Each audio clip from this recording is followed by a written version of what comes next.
how to comprehend national and state level laws. So I'm going to take you through that.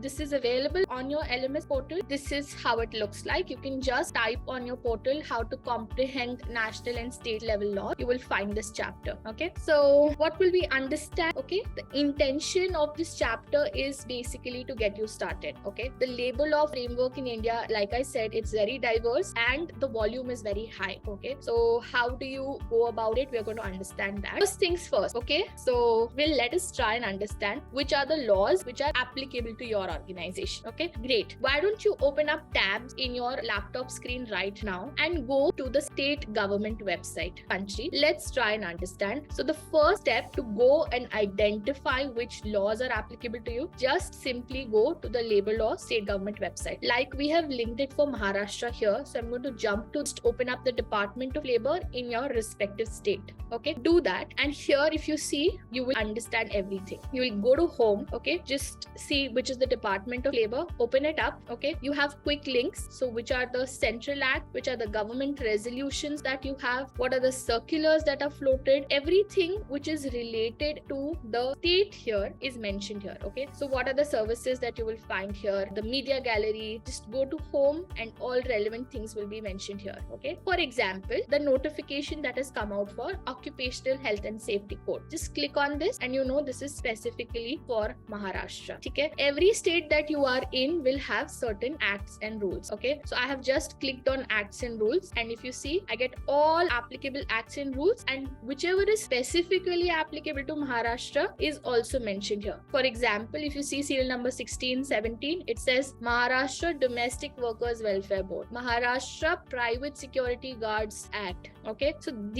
all of these acts, if you see, there's a very long list that you will find in all state acts, and you can just simply go there and see that, okay, this is the legislation that I have to go through because the state government has published this, prescribed for this. This is how we start off. Then, okay, so in case there is a clarification, confirmation, or statutory information required, you can always call the department and also ask them. So once I go to the respective state website, apart from just finding the act, I also find contact numbers. I also find who the labor commissioners are. I also find all relevant information for that state which is relating to anything in labor, because this is the Department of Labor that has formulated this, correct? So everything that you need to know will be on the website. Let's say that there is something that you anticipate is applicable to you, correct? And you don't know how to go about it. Probably you're just lost in the website. You can also make an RTI request. You have the name of the respective officers, you have the address, just fill out the form, ask them. Okay, so these are practically how you can approach and understand what are the laws that would be applicable to you. Okay, how do you know whether a state law is applicable or whether a central law is applicable? Okay, one important question. Okay, have all of you heard about the Indian Penal Code? I'm just taking it as an example. Yes, this is something which would be applicable for everyone in India. Okay, it's a code that recognizes offenses because this is applicable to whoever is here. So if I commit murder, it won't matter if I'm doing this in Maharashtra, if I'm doing this in Karnataka, or if I'm doing this in, let's say, Andaman. Okay, I am in India and this is a central act applicable to all. However, for labor law, the Constitution of India has divided when the state government is going to have a power to frame the laws for labor laws and when is the central government going to have powers. Okay, so the constitutional list, okay, the concurrent list, the union list, and the state list. These are the three lists in the Constitution of India, which is a primary document. It's the heart of all legislations. This prescribes which sectors are given to the central, which are given to the state, and which are given to both. Okay, so Schedule 7 of the Constitution of India provides for three lists, and which subject matter to make law on is given here. So here are a few examples. If you see the union list, okay, so union is center, okay, central government. So only central government has a power to make a law on safety in mines and oil fields. You will never see, if any one of you is working here in a mine field or in an oil field or has been working, you might know that the law that will be governing those mines and oil fields will always be framed by central government. Okay. In the same manner, both central government and state government have a power to make laws on trade union. Okay. This act is centrally made. However, in Maharashtra, we have a separate act which recognizes trade union. So the topic of trade union is governed by both the Central Act, which is the Trade Union Act, and the Maharashtra Act, which is the Maharashtra Recognition of Trade Unions Act. Okay, so there can be times where you have laws which are only centrally made, correct? For example, if you're working in a mine, only the central government would be making a law on this. However, if you're dealing with trade unions, you will see that the central government has made an act, which is the Trade Union Act 1926,